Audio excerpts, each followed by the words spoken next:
Hello students, आज की जो हमारी वीडियो है वो है ओरल कैविटी। तो oral cavity first of all होती क्या है? Oral cavity is a space behind mouth. हमारे माउथ के बिहाइंड पीछे एक स्पेस है, एक खाली खला है जिसे हम ओरल कैविटी कहते हैं। अब इस ओरल कैविटी का डाइजेशन में बहुत ही अहम रोल है। तो हम पढ़ते हैं इसका क्या क्या फंक्शन है। सबसे पहले है फूड सिलेक्शन है, फिर च्युइंग एंड मैस्टिकेशन है, लुब्रिकेशन एंड सेमी डाइजेशन है। सो फर्स्ट फंक्शन पढ़ेंगे फूड सिलेक्शन। अब फूड सिलेक्शन में जो हमारे सेंस ऑर्गन्स होते हैं ना, वो अपना जो है वो रोल प्ले करते हैं। जैसे फूड हमारी जैसे ही ओरल कैविटी में जाती है, हम उसे टेस्ट करते हैं, देन फेल्ट मीन महसूस करते हैं। फर्स्ट ऑफ ऑल हम बाइट कोई भी लेते हैं खाने की, हम उसे देखते हैं कि वो सही है या नहीं है। देन हम उसे स्मेल करते हैं, सूंघते हैं कि उसमें से कैसी खुशबू आ रही है। अगर गंदी आ रही होती है, बैड आ रही होती है, हम उसे रिजेक्ट कर देते हैं। फिर हम टेस्ट करते हैं, अगर सही है, देखने में भी सही है, स्मेल में भी सही है, जब हम उसे टेस्ट करते हैं, अगर वो कोई बासी होता है हम रिजेक्ट कर देते हैं। और टीथ और टंग में कोई भी अगर हार्ड ऑब्जेक्ट जैसे कोई कंकर, कोई डर्ट वगैरह आ जाती है तो हम उससे जो है वो रिजेक्ट कर देते हैं। ठीक है, लेकिन इन सब के बावजूद ये सब चीज़ें ठीक होती हैं। मीन के वो दिखने में भी सही है, स्मेल में भी सही है, टेस्ट में भी सही है, और कोई भी हार्ड ऑब्जेक्ट नहीं है। देन हम जो है उसको एक्सेप्ट करते हैं, हम उसे जो है वो खाते हैं, रिजेक्ट नहीं करते। तो सबसे पहले जो ये ओरल कैविटी में जो है वो फूड सिलेक्शन का भी काम होता है कि हमें वो फूड खानी चाहिए या नहीं खानी चाहिए, कि वो जो हम खा रहे हैं वो सही है या नहीं है। देन जो हमारा नेक्स्ट फंक्शन है वो है chewing and mastication. Chewing mean चबाना। Second function of oral cavity is grinding of food by teeth. हम अपने दांतों से जो वो फूड होता है, जो बाइट होता है, उसको ग्राइंड करते हैं, उसे पीसते हैं, छोटे छोटे उसे टुकड़ों में डिवाइड करते हैं, और इस प्रोसेस को हम क्या कहते हैं? च्युइंग और मैस्टिकेशन।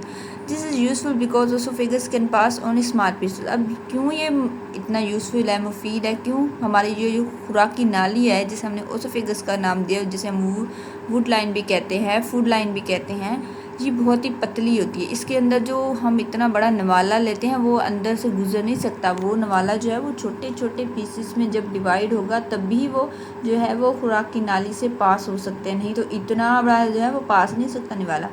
तो ये इसलिए इम्पॉर्टेंट है च्युइंग का प्रोसेस कि हमारी फूड जो ओसोफेगस, हमारी जो फूड लाइन है, वो ओनली स्मॉल पीसेस को ही अलाउ करती है अपने अंदर से गुजरने के लिए। Enzyme also act on large piece of food. अब एंजाइम भी, जिसने डाइजेशन का प्रोसेस करना होता है, वो भी इतने बड़े पीस के ऊपर ऐसे उसका काम नहीं हो सकता, एक्ट नहीं हो सकता। वो जब छोटे छोटे जो तो ईजिली उनके ऊपर जो है वो एक्ट कर सकता है। They require small peace with large surface. अब उन एंजाइम को सरफेस एरिया तो लार्ज चाहिए, लेकिन चाहिए छोटे छोटे पीसेस की वो ईजिली जो है वो अपना काम कर सके, अपना रोल प्ले कर सके। देन है हमारे पास लुब्रिकेशन। लुब्रिकेशन में क्या होता है कि chewing process stimulate 3 pair of salivary glands. जब बातें हैं हम जब तो स्टिमुलेट करता है हमारे मुंह के अंदर सैलिवरी ग्लैंड्स के 3 पेयर्स होते हैं। वो कौन कौन से होती हैं? फर्स्ट पेयर कहाँ होते हैं? अंडर द टंग, हमारी ज़बान के नीचे। दूसरा पेयर कहाँ होता है? बिहाइंड जा, जो हमारे दोनों जबड़े हैं उसके पिछले साइड पे होता है। एंड थर्ड जो पेयर होता है वो कहाँ होता है? इन फ्रंट ऑफ एयर्स, हमारी जो है वो एयर की बिल्कुल फ्रंट साइड पे। ये 3 पेयर ऑफ सैलिवरी ग्लैंड्स होते हैं, जो कि जब च्युइंग का प्रोसेस होता है वो जब हम चबाते हैं तो फिर इन सैलिवरी ग्लैंड्स को स्टिमुलेट कर देते हैं। फिर सैलिवरी ग्लैंड क्या सिक्रीट करते हैं? सलीवा। सलीवा क्या होता है? सिक्रीशन होती है सैलिवरी ग्लैंड्स की, ठीक है, जिसे हम थूक भी कहते हैं। सैलिवरी ग्लैंड इस थूक को सिक्रीट करता है। एंड देन फिर हम इसको, इस सलाइवा का जो है वो फंक्शन क्या होता है?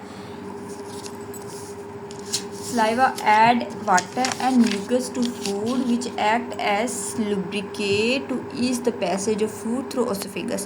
सलाइवा क्या करता है? हमारी जो वो खुराक, जो बाइट है, उसके अंदर जो है वो वाटर ऐड करता है, कुछ चुपचुपा सा म्यूकस ऐड करता है, जिससे क्या होता है वो जो फूड होती है वो बिल्कुल स्मूथ हो जाती है, ताकि वो आसानी से ईज़िली जो है वो ओसोफेगस में पास हो सके। ठीक है, सलीवा क्या करते हैं? एंजाइम सिक्रीट करते हैं। उस एंजाइम का नाम क्या है? सैलिवरी एंजाइम है। ये सैलिवरी एंजाइम डाइजेस्ट करता है स्टार्च को। स्टार्च क्या होता है? हमारे पास कार्बोहाइड्रेट है। मीन कि हमारी ओरल कैविटी में यहाँ पे सेमी डाइजेशन भी हो रही होती है, ठीक है।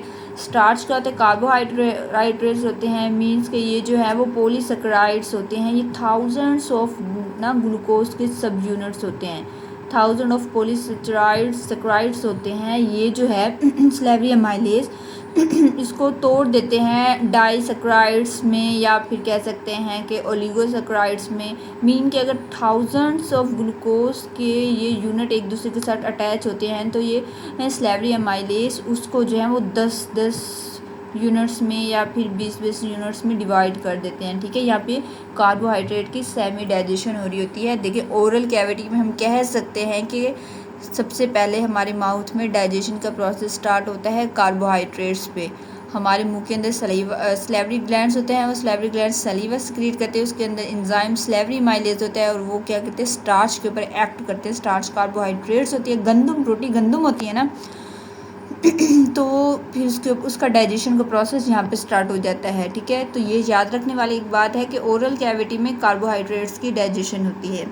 अब हमने रोटी खाई, रोटी गंदम से थी ना, तो उसकी डाइजेशन सेमी डाइजेशन हो गई है, लेकिन वो जो मटन हमने खाया था उसका तो कुछ नहीं हुआ, वो ओनली स्मॉल पीसेस में जो है वो ब्रेक डाउन हुआ है, ठीक है। अब क्या होगा, मीन्स कि इसकी डाइजेशन यहाँ पे नहीं हुई, इसकी अभी आगे काम है। बोलस क्या होता है, during the process of chewing, lubrication and semi digestion. अब ये तमाम प्रोसेस हम पढ़ के आए हैं। The piece of food are rolled up by tongue. ज़बान से जो है वो जो पीस ऑफ फूड था वो रोल होता रहता है। कैसे रोल होगा, small slippery spherical mass bolus. वो जो एक निवाला था वो ज़बान के ज़रिए वो रोल होता वो छोटा सा बिल्कुल स्मॉल सा स्फेरिकल सा स्लिपरी सा जो है वो मैस बन जाता है। इसका नाम हम बोलस है। तो ये हमारे क्वेश्चन में एग्ज़ाम में पूछा जाता है व्हाट इज़ बोलस। तो ये बोलस की डेफिनेशन है। मीन कि ये फूड है, इस फूड को हम लोगों ने SSS में कन्वर्ट कर दिया है। SSS means, S means small, S means slippery, S means spherical mass. Food को हम लोगों ने स्मॉल स्लिपरी स्फेरिकल मैस में कन्वर्ट कर दिया गया जिसका नाम है बोलस, ठीक है। वो छोटा सा स्लिपरी मतलब स्मूथ हो जाता है, आसानी से जो है वो पास हो जाए ओसोफेगस के, ठीक है। और देन हमारे पास है केवी शैलो बोलस। अब उस स्मॉल स्लिपरी स्फेरिकल बोलस को जो हम निगलते हैं and push it in oesophagus through pharynx. फिर फेरेंक्स अपने गले के थ्रू हम उससे जो है वो ओसोफेगस में सांस की नाली में भेज देते हैं, ठीक है। तो ये काम आज का इतना हो गया। हम लोगों ने मुंह में निवाला जो फूड का था हमने उसे माउथ में लिया। अब आज की हमने वीडियो में उसे जो है वो ओसोफेगस में भेज दिया। अब नेक्स्ट वीडियो में ओसोफेगस में उसके साथ क्या होगा वो हम पढ़ेंगे, ठीक है। तो ये आज का हमारा टॉपिक था कि डाइजेशन के प्रोसेस में जो है वो ओरल कैविटी क्या क्या फंक्शन जो है वो अपना प्ले करती है।